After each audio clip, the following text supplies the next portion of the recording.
Given how fiercely and daringly she sings, acts, directs, and produces her projects, it's hard to believe that fear is exactly what drives Barbra Streisand. Born today in 1942 to humble beginnings, she transcended her fears to become a living legend.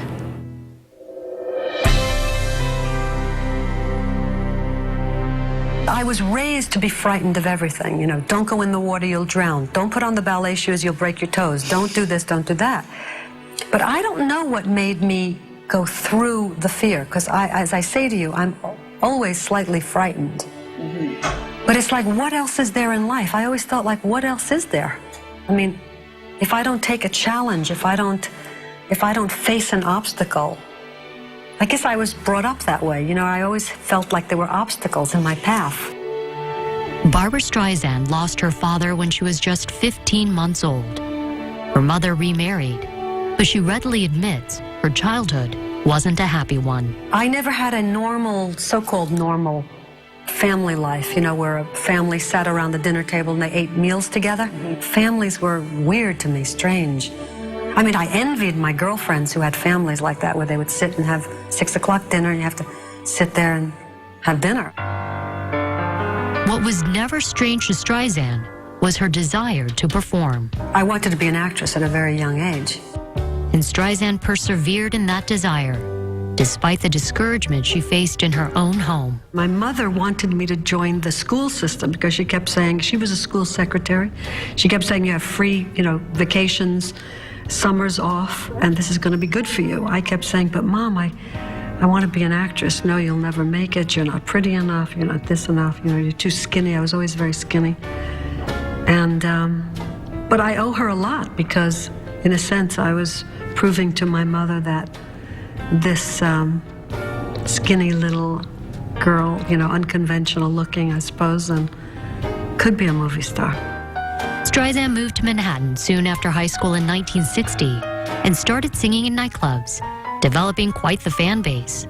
One that included talk show host Jack Parr, who put her on network TV for the first time in 1961. Now, this is your first television show, isn't it? This is so exciting. I just can't say, all these people and cameras and lights. The following year, she made her Broadway debut in I Can Get It For You Wholesale, stealing the show and receiving a Tony nomination for Best Supporting Actress. That led to her first solo album, the Barbra Streisand album, which garnered her 2 Grammy Awards.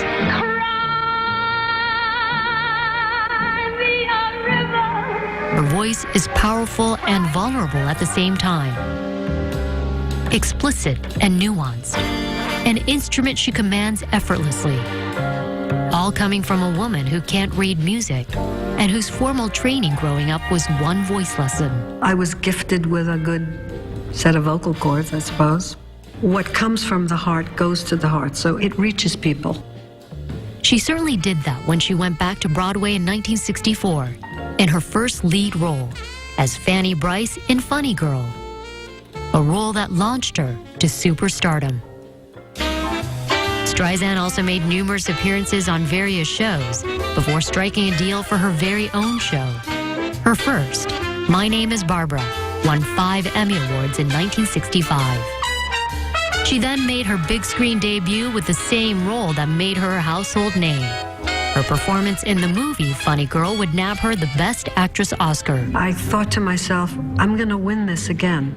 Isn't that terrible to say? But that's the truth.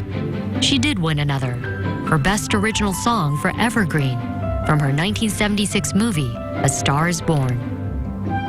Then in 1983, she released Yentl, a movie that she directed, co-wrote, co-produced, and starred in, making her the first woman to do so.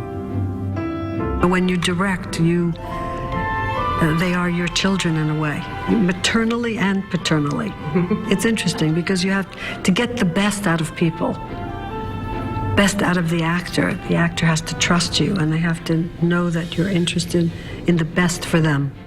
Those instincts led to 5 Academy Award nominations for the film. I think I have a good instinct for the truth, you know, and honesty, and I can't stand anything false.